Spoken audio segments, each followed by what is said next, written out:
මම ශ්‍රී ලංක ස්කොට්ටලන්ටගේ සකන් රව් එකට ගිය නෑ මම ෆස් රවන්් එකට ගිහිල්ලා මැසික් එකක් කරලා කක්කැන්නේ මැජික් පේලියක් කරලා ඉට පස්සේ චජස්ල 4 දෙනා මතියස් කියලා ඊට පස්සේ ඒ වීඩියෝ එක ටීව එකෙත් ගියාට පස්සේ ඊට පස්සේ YouTubeුත් ගියා වියසාවා ලක්ෂ දෙක පැනලමං හිතන් එහෙමත් ඇවිල්ලා මේ මන් දෙවිනටට ගිය නැහැ තකොට මා වදුරන ගොඩක් කට්ටිය සහ මේ අඳුරන්න නැති වීඩියක බලහිට කට්ටිය ගොඩ කටිය හල තිබ්බා ඇයි මේ කවද්ද වගේ සකනවුන්ට ගන්නේ කවද්ද දෙවිනොටට යන්න කියලා මේ හේතු කීපයක්කින්න මට දෙවිනොටට යන්න උන්නෑ දෙනට ගැන්නේ දෙනට යන්නේ නැතුව ඊළඟවට කිසිම කරන්න බෑන් එතකොට මේ ඊළඟටකට යන්න උනේම නෑතකොට එතකොට මේ එකට එක හේතුවක් මගේ පැත්ත පෞද්ගලික හේතුවක් අනිට්ටික මේ අර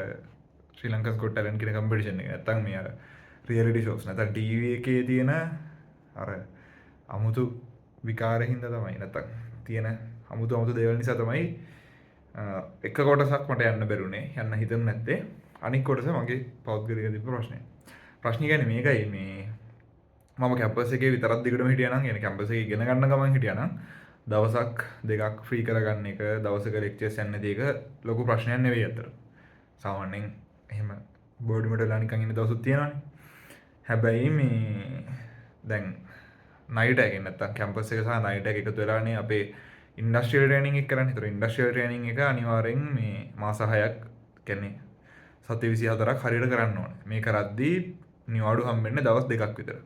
ඉතින් ඒ නිසා මේ දවස් දෙකක් වගේ නිවාඩු හම්බෙනකොට දැන් ශ්‍රී ලංකන් ස්කොට්ලන්ඩ් කියන කම්පිටිෂන් එක මාර ඩිමාන්ඩින් කම්පිටිෂන් එක. ඒ කියන්නේ ඔයාට රියසල් එන්න කියනවා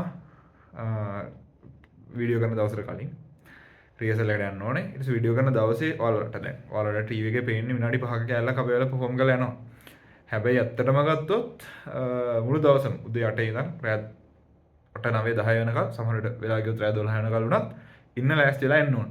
ඉතින් දැන් ඉන්ටර්න්ෂිප් එක කරන ගම සහ මේ දවස තියෙන්නේ අනිවාර්යෙන් මේ සතියේ මැද දවසක ඉඳලා හිටලා තමයි සතියේ අන්තයක තියෙන්නේ. එතකොට සතියේ මැද දවස්වල ඉන්ටර්න් කරන ගමන් අර අච්චර නිවාඩු අඩු ගාණක් තියෙනකොට මේ විදිහට ගිහිල්ලා මේකට යන්න වෙලාව නැහැ. ඒතර වෙලාව නැහැ කියන්නේ ඉන්ටර්න් එකෙන් නිවාඩු ගන්න ඕන. නිවාඩු ගත්තොත් කම්ප්ලීෂන් එකට අවුලක් වෙනවා. හරිද? එතකොට දැන් මේක ෂේප් එකේ කොට දාගන්න ක්‍රමයක් තියෙනවා. ඒ කියන්නේ ෂේප් එකේ තව සතියක් වැඩිපුර කරලා මෙහෙන් අඩු කරගෙන මොකක් හරි එහෙම කරගන්නත් පුළුවන්. එහෙම කරන්න පුළුවන්කම තිබ්බා. ඒ කියන්නේ අපේ ඉන්ටර්න්ෂිප් එකේ වලත් එච්චර ටෆ් නැහැ. මේ අපිට කතා කරලා වැඩේ කරගන්න තිබ්බා.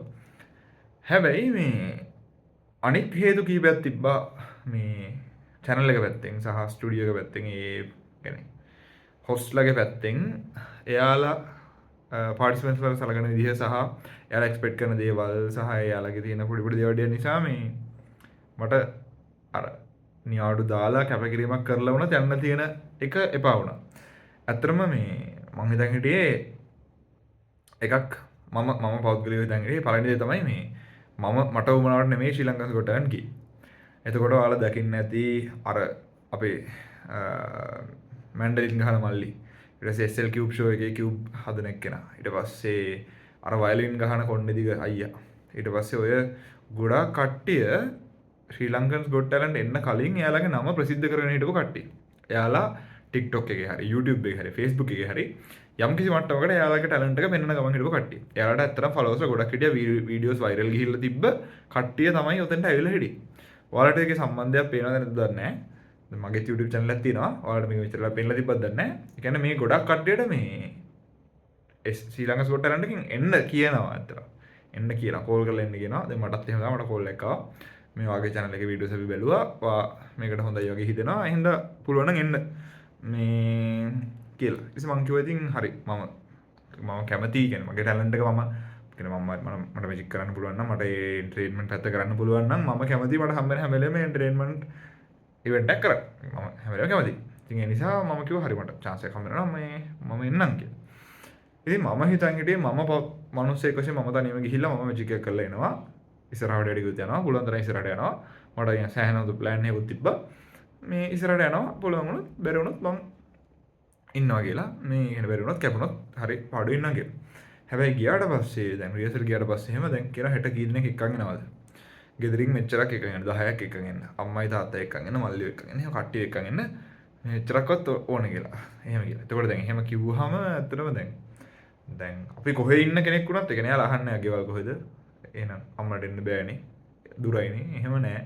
අනිවාර්යෙන් අම්මලා එක්කන් එන්න. එහෙම කියලා. මම එක්කන් ගියේ නෑ ඇත්තටම. මේ ඉතින් මේ ඔව් ඉතින් ඊට පස්සේ ඒ සිද්ධිය තියෙනවා. ඒතර කට්ටිය එක්කන් එන්න කියනවා. ඒතර කට්ටිය එක්කන් එන්න අවුල තමයි දැන්.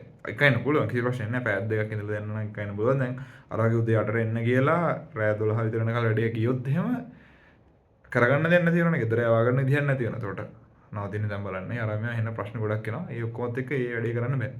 ඊට පස්සේ අනික් එක තමයි එයාලා වැඩ කරන්නේ නැහැ වෙලාවට. එයාලා අපිට එන්න කියනවා 7:00ට 8:00ට. එයාලා වෙලාවට වැඩ කරන්නේ නැහැ. හැබැයි එයාලා එක්ස්පෙක්ට් කරනවා අපේ ඔඩියන්ස් එකට එන මිනිස්සු වෙලාවට වැඩ කරන්න සහ එයාලා කියන හැම විදිහටම වැඩ කරන්න. ලයික් ක්ලැප් කරන්න කියන වෙලාව ක්ලැප් කරන්න, අර විදිහට ක්ලැප් කරන්න, මේ විදිහට ක්ලැප් කරන්න, මේ විදිහට රියැක්ට් කරන්න. ඔය ඔක්කොම එයාලා කියන විදිහට කරන්න කියලා එක්ස්පෙක්ට් කරනවා. ඉතින් ඒ කියන්නේ ඇවිල්ලා නිකන් අර බල්ලෝ ට්‍රේන් කරන තැනකට ඇවිල්ලා කියන කෙනෙක් විතර වැඩ කරනවා වගේ විදිහට එන්න වෙනවා අපේ ඔඩියන්ස් එකට. මේ මම පළවෙනි දවසේ එකන් ගියේ කියන්නේ මට එක යන්න පුළුවන් වුණේ මගේ ගර්ල්ෆ්‍රෙන්ඩ් විතරයි යත් රත්මනාවට ළඟ කැම්පස් එකේ ඉන්න නිසා එයා එකන් ගියා. හැබැයි ඇත්තටම එකන් ගිය මොඩය කියලා මට හිතුණා. මොකද ඒකේ සලකන විදිය ගන්න දෙයක් නැහැ ඇත්තට. මගේ යාළුවෙක්වත් එකන් යනවට දෙන්නේ නැහැ. එච්චරටම නරක විදියට සලකන්නේ. ඉතින් ඒ හින්දා ඒක සහ ඉතින් අනික අපිට දැන් කතා කරලා එන්න කිව්වොත් ආවේ කොහොමද කියලාවත් එයාලා නිකන් හිතන්නේවත් නැහැ. නිකන් අර අමුතු විදියට වැඩේ යන්නේ එතන. ඊට පස්සේ මේ ඉතින් ඒ නිසා ඔය වගේ දේවල් නිසා මේ ඇත්තටම ඒ වැඩේට යන එක එපා වුණා. ඉතින් මේ වැඩේ හරියන්නේ නැහැ. මේ මට තනියම කියලා කරලා එන්නත් විදියක් නැහැ. සහ ඒකට දවසක් දෙකක් යනවා රිහර්සල් දවසයි අර දවසයි.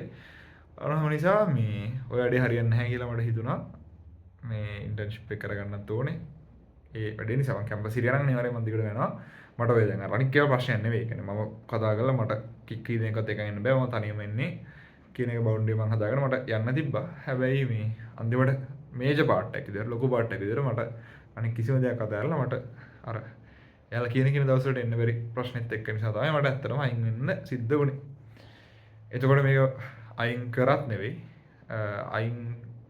මට අයින් වෙන්න මම අයින් වුණා. එහෙම තමයි සිද්ධ වුණේ. ඉතින් ජස්ට් අහපු කට්ටියට මොකද මේ උනේ අරකයි මේකයි කියලා මම හිතනවා අයිඩියක් හම්බෙන්නේ නැති කියලා මොකද උනේ කියලා. ඉතින් මේ කියපු දේවල් මතක තියාගන්න. ඔයාලත් කවදා හරි දවසක යනවා නම් ශ්‍රී ලංකාස් ගොඩ් ටැලන්ට් කම්පිටිෂන් එක හොඳයි. මාර රීච් එකක් හම්බ වෙනවා, මාර ප්‍රසිද්ධියක් හම්බ වෙනවා. ඊට පස්සේ ඔයාගේ ටැලන්ට් එක දියුණු වෙනවා. ඔයා හිතුවත් නැති දේවල් වලට කරන්න හිතනවා. මම කවදාවත් ඒ ස්ටේජ් එකේ කරපු මැජික් එක තරම් ලොකු මැජික් එකක් එහෙම අර ඒ වගේ මැජික් එකක් මම කරලා තිබ්බේ නැහැ. මම පොඩි මැජික් කර හිටියා. අර වගේ විෂුවල් ලොකුවට කරන මෙහි ඇවිදින 4-5 දිනක් එකතු කරන මැජික්ස් මම කරලා තිබ්බේ නැහැ. මම ඒකේ මැජික් ගොඩක් ඉස්සරහට හිතාගෙනත් හිටියා. හිතර එහෙමයක් කරලා තිබ්බේ නැහැ. ඒවා ඒ වගේ දේවල් කරන්න කියන ඔයා මියුසික් නම් ඔයා නොකරපු ඔයා ගහපු සින්දු කම්බිනේෂන් එකක් ගහනවා. ඔයා ටැලන්ට් එක කරත් ඔයාගේම ලිමිට්ස් ඔයාට ඉස්සරහට යන්න ගොඩක් උදව් වෙනවා කම්පිටිෂන් එකක් වශයෙන්. ඒක රිස්පෙක්ටඩ් කම්පිටිෂන් එකක්.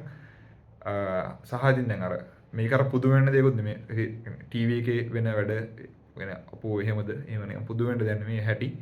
ඉතින් ඒක සිටුේෂන් එක එහෙමයි. ඒ සිටුේෂන් එකට මට ඇඩප්ට් වෙන්න මේ කාලය ඇතුළතදී මට බැරි වෙච්ච නිසා තමයි මට යන්න බැරි වුණේ. ඉතින් ඉස්සරහට මොන හරි මැජික්ස් අරගෙන ඕන දෙයක්